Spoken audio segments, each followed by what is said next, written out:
दोस्तों, कभी कभी हमारी या हमारे बच्चों की खामोशी हमें ऐसे ज़िंदगी की मोड़ पर ले जाकर खड़ा कर देती है जहाँ पर पछताने के अलावा हमारे हाथ में कोई और चीज़ नहीं होती। कई बार बच्चों से ये कह देना, बड़ों की बात माननी चाहिए, ये कह देना भी कभी कभी बहुत बड़े नुकसान का सामना करा देता है। और कई बार छोटे बच्चे हमें अपनी बातों में ऐसा इशारा दे रहे होते हैं जो इशारा अगर हम समय रहते समझ लें तो एक बड़ी परेशानी से, बड़ी घटना से बच सकते हैं। आज की जो सच्ची घटना, सच्ची कहानी मैं आपको सुनाने जा रहा हूँ, जिसे सुनने के बाद आप अपना दिल थाम बैठेंगे। नमस्कार, आदाब, सत श्री अकाल। मैं हूँ आपके साथ याह्या खान सोज़। आज की जो कहानी है कोई मनगढ़ंत नहीं है, बल्कि पाकिस्तान की एक सच्ची कहानी है। पाकिस्तान के एक शहर में ज़ुबैदा नाम की एक महिला रहती हैं, जिनकी 2 बेटियां हैं। एक बेटी का नाम निशा, जिसकी उम्र लगभग 12 साल है, और छोटी बेटी का नाम आलिया, जिसकी उम्र लगभग 10 साल है। ज़ुबैदा अपने पति के साथ हंसी खुशी ज़िंदगी गुजार रही थीं कि अचानक एक रोज़ उनके पति की तबीयत ख़राब होती है, तबीयत बिगड़ती है और उनके पति का देहांत हो जाता है, जिसके बाद ज़ुबैदा बहुत ज़्यादा मायूस हो जाती हैं। देहांत के बाद ज़ुबैदा फिर फ़ैसला लेती हैं कि अब शायद मुझे यहाँ नहीं रहना चाहिए, मुझे अपने मायके जाना चाहिए, यानी अपने घर वालों के पास जाना चाहिए। घर में उनके एक भाई रहते हैं और उनकी भाभी रहती हैं। ज़ुबैदा अपने दोनों बच्चों को लेती हैं और अपने मायके, अपने घर चली जाती हैं। कुछ रोज़ वहाँ पर गुजारती हैं। फिर कुछ रोज़ के बाद उनकी भाभी के उन्हें तंज ताने मिलने शुरू हो जाते हैं, जिसके बाद ज़ुबैदा फ़ैसला लेती हैं कि अब मुझे यहाँ नहीं रहना। जो मेरे पति का घर था मैं वहीं रहूँगी और अकेले ही गुज़र बसर करूँगी, अपने बच्चों का भरण पोषण करूँगी। दोस्तों, आप ये भी जानते हैं कि एक महिला, अकेली महिला, और कोई अर्निंग भी नहीं हो और कोई काम भी ना हो तो कब तक अपने बच्चों का भरण पोषण कर सकती है। फैसला बड़ा था। फिर वक्त गुजरा तो ज़ुबैदा को यह एहसास होने लगा कि मुझे शादी कर लेनी चाहिए, मुझे एक सहारे की ज़रूरत है। काफ़ी वक्त गुजर जाने के बाद ज़ुबैदा को एक अच्छा हमसफ़र मिल गया, जिनका नाम था अकरम। अकरम ने ज़ुबैदा से शादी कर ली। शादी के बाद ज़िंदगी बहुत ही अच्छे से गुजर रही है। दोनों बच्चियाँ बहुत खुश हैं कि उनको भी एक सहारा मिल गया, यानी उनके पापा मिल गए। अकरम भी दोनों बच्चियों में कोई भेदभाव नहीं करता था। अकरम दोनों बच्चियों को ऐसा प्यार दिया करता था जैसे वो खुद की औलाद हैं। ज़िंदगी का 1 साल ऐसे ही गुजर जाता है। ज़िंदगी के 1 साल गुजर जाने के बाद अकरम को, उनकी वाइफ को, एक बच्चा भी होता है। 1 साल बाद एक बेटा होता है, जिसके बाद अकरम बहुत ज़्यादा खुश हो जाता है। ज़िंदगी ऐसे ही गुजरती रहती है। निशा, जिसकी उम्र करीबन 12 साल थी, वो पढ़ाई करती थी और अभी 8वीं की परीक्षा देने ही वाली थी। निशा जिससे पढ़ती थी उस टीचर की भी शादी हो गई थी। शादी होने के बाद ज़ुबैदा बहुत ज़्यादा चिंतित हो जाती हैं कि अब मेरी बेटी की पढ़ाई का क्या होगा, क्योंकि उनकी जो टीचर थी उनकी शादी हो गई। अकरम का इरादा था कि अगर निशा 8वीं की परीक्षा को पास कर लेती है तो मैं उसका अच्छे स्कूल में दाखिला करा दूंगा। जिसके बाद दोनों ही परेशान हुए और सोचने लगे कि अब क्या करें, क्योंकि अब जो इनकी टीचर थी उसकी तो शादी हो गई और अब बच्ची की पढ़ाई का क्या होगा। ज़ुबैदा इस बात का मशवरा कर ही रही होती है कि अकरम कहता है कि मेरे भाई के बेटे ने, उसने अभी ट्यूशन सेंटर खोला है, मैं उससे एक बात कर लेता हूँ, हो सकता है कि शायद वो पढ़ा दे। अकरम इतना कहने के बाद समीर को, यानी अपने भतीजे को फ़ोन मिला देता है और कहता है कि समीर, मेरी बेटी है निशा, तुम उसकी 8वीं की परीक्षा की तैयारी करा दो ताकि वो पास हो सके, जिसके बाद मैं उसका किसी अच्छे स्कूल में दाखिला करा दूँगा। इस पर समीर जवाब देता है, बिल्कुल चाचा जान, आप इसको मेरे पास भेज दीजिए, मैं खूब अच्छे से इसकी तैयारी करा दूंगा और फिर इसका अच्छे स्कूल में दाखिला भी आप करा दें। इतना सुनना था कि निशा को अकरम अपने साथ ले जाते हैं और अपने भाई के घर छोड़ आते हैं। अब निशा, जो 12 साल की उम्र है, अपने चचेरे भाई के साथ रहने लगी थी और भी परिवार में सभी लोग थे। निशा पढ़ने पहुंच गई, निशा ट्यूशन लेती रही। कुछ वक्त गुजरता रहा तो निशा को महसूस होने लगा कि शायद मेरे भाई की नज़रें मुझे अपने ऊपर ठीक नहीं लग रही हैं। जिसके बाद निशा चिंतित हो जाती है और अपनी माँ को फ़ोन करती है और कहती है माँ मेरा यहाँ दिल नहीं लग रहा है, लिहाजा आप मुझे यहाँ से बुला लीजिए। अब ज़ुबैदा पलट कर जवाब देती हैं, बेटा कुल 1 महीने की सारी बात है, आप अपना सारा जहन, अपना सारा दिमाग अपनी पढ़ाई में लगाइए ताकि आप पास हो सकें। अगर आप पास हो जाएंगी तो आपका एडमिशन हम एक अच्छे स्कूल में करा देंगे जिसमें आप बहुत अच्छे से पढ़ाई करेंगे। अब इस बात को सुनती है निशा और ख़ामोश हो जाती है और अपनी माँ के सपनों को अपनी आँखों में भरकर चुप्पी साध लेती है। जिसके बाद समीर लगातार इस पर गंदी नज़र बनाए हुए था। फिर एक रोज़ समीर के घर वाले एक शादी में गए हुए थे। अब निशा और समीर दोनों घर पर अकेले हैं।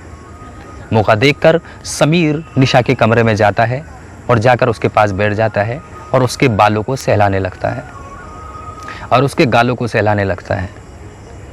ये सब देखकर निशा घबरा जाती है और कहती है भाईजान आप ये क्या कर रहे हैं। समीर कहता है कि निशा तुम मुझे बहुत अच्छी लगती हो, तुम बहुत प्यारी हो। इतना सुनना था कि 12 साल की निशा घबरा जाती है। घबराने के बाद कहती है भाईजान आप मेरे बड़े भाई हैं, आप मेरे बारे में ऐसा ना सोचें। लेकिन समीर के दिमाग पर पूरी तरह शैतान सवार था और उसने फैसला कर लिया था कि मैं आज निशा के साथ दरिंदगी कर कर ही रहूँगा। जैसे ही निशा उस रूम से बाहर निकलने की कोशिश करती है तो समीर उसको पकड़ता है और बेड पर धक्का दे देता है। धक्का देने के बाद समीर उसके साथ वो सब करता है जो हम आपको बयां भी नहीं कर सकते। जब ये सब हो जाता है तो निशा बेहद घबरा जाती है और फिर से अपनी माँ को फ़ोन करती है, माँ मेरा यहाँ बिल्कुल भी दिल नहीं लग रहा है, लिहाजा आप मुझे यहाँ से बुला ही लीजिए। जब थोड़े अल्फाज सख्त हुए तो माँ ने कह दिया कि ठीक है मैं तेरे पापा से बात करती हूँ।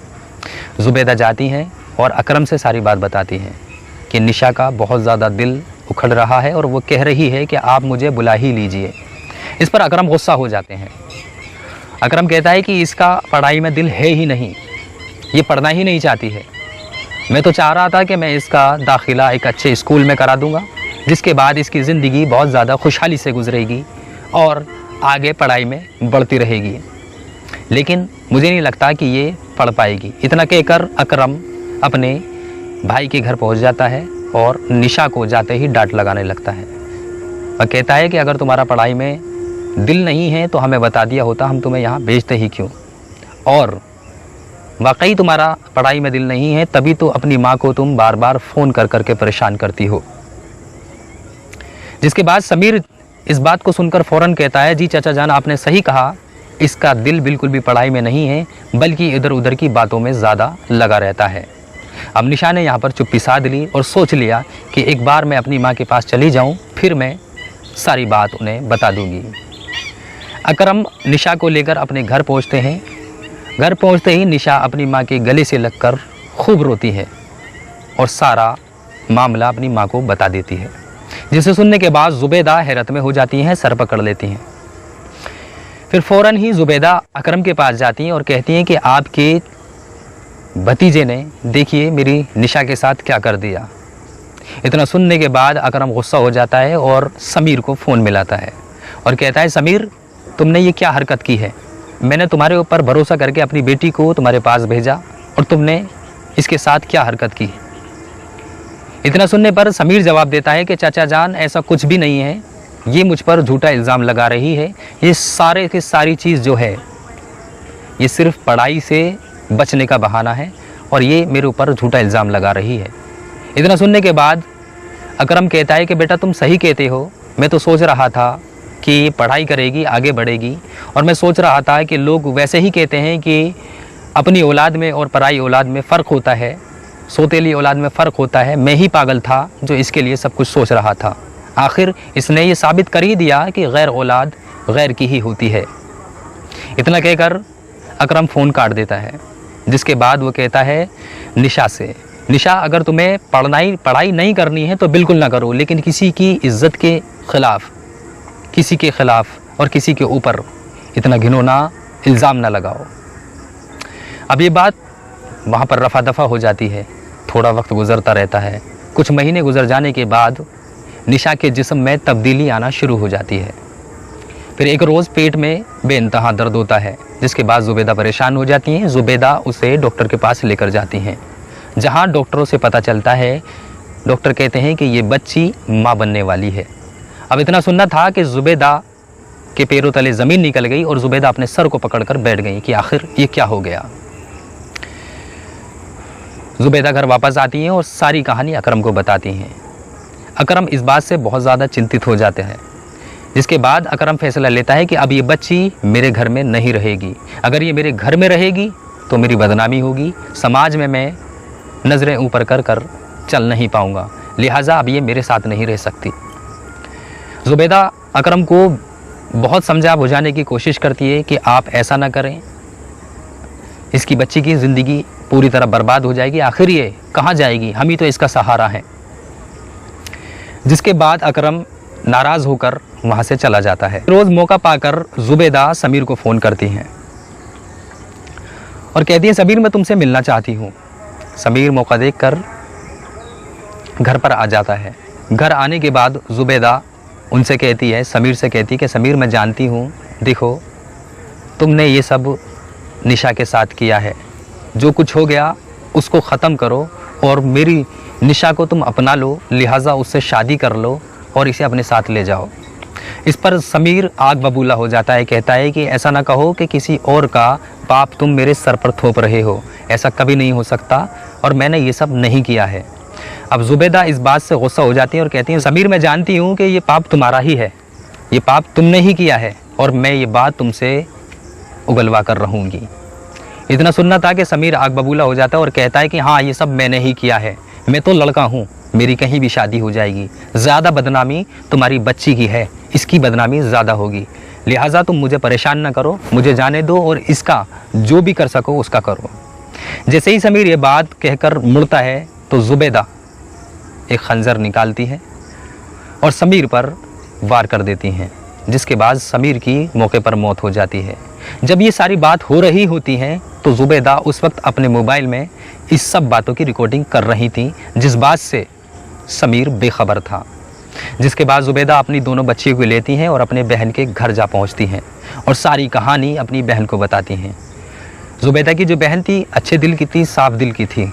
जिसके बाद ज़ुबैदा ने कहा कि मैंने ऐसा कदम उठा दिया है, समीर का कत्ल कर दिया है और लिहाजा कुछ ही वक्त बाद हो सकता है कि पुलिस आए, समीर के कत्ल के जुर्म में मुझे अपने साथ ले जाए, लिहाजा आप मेरी दोनों बच्चियों का ख्याल रखिएगा। कुछ वक्त गुजर जाने के बाद वहाँ पुलिस आ जाती है और ज़ुबैदा को समीर के कत्ल के जुर्म में पुलिस ले जाती है और उसको सज़ा सुना दी जाती है। वहीं जब ज़ुबैदा जेल चली जाती है तो अकरम उससे जेल में मिलने जाता है और अकरम कहता है, ज़ुबैदा ये तुमने क्या कर दिया, अगर तुम मुझे सारी बात बता देती तो हो सकता था मैं कुछ करता और तुमने जो भी किया गलत किया। फिर उसके बाद ज़ुबैदा कहती हैं कि मैंने एक रिकॉर्डिंग की थी, वो रिकॉर्डिंग फला फला मोबाइल में, आप उसको सुन लीजिए। इसके बाद अकरम उस रिकॉर्डिंग को सुनता है, सुनने के बाद बिल्कुल चौंक जाता है और ये सारी बात वहाँ पर जो मौजूदा पुलिस थी वो भी सुन रही होती है। वहीं 6 महीने गुजर जाने के बाद निशा को एक मुर्दा बच्चा पैदा होता है। मुर्दा बच्चा पैदा हो जाने के बाद अब निशा की जो खाला थी वो बहुत अच्छे दिल की थी, यानी ज़ुबैदा की जो बहन थी वो बहुत अच्छे दिल की थी। उनका इकलौता बेटा था, वो निशा की उससे शादी कर देती हैं। आज निशा अपनी ज़िंदगी को हंसी खुशी गुजार रही है और ज़ुबैदा अपनी किए की सज़ा जेल में गुजार रही हैं। दोस्तों अब इसी के साथ हमें आप ज़रूर बताइएगा जो ज़ुबैदा ने किया क्या वो सही था। आप कमेंट सेक्शन में कमेंट करके हमें ज़रूर बताइएगा। दोस्तों हमारी सभी घटनाओं के, सारी कहानियों के पीछे का एक ही मकसद होता है कि हम आपको सचेत कर सकें। किसी का दिल दुखाना मकसद नहीं होता, किसी को ठेस पहुँचाना मकसद नहीं। इसी के साथ मैं याह्या खान सोज़ आपसे इजाज़त लेता हूँ। मैं फिर से हाजिर रहूँगा किसी सच्ची घटना के साथ, किसी सच्ची कहानी के साथ। तब तक के लिए आप सावधान रहें, सुरक्षित रहें। नमस्कार, आदाब, जय हिंद, जय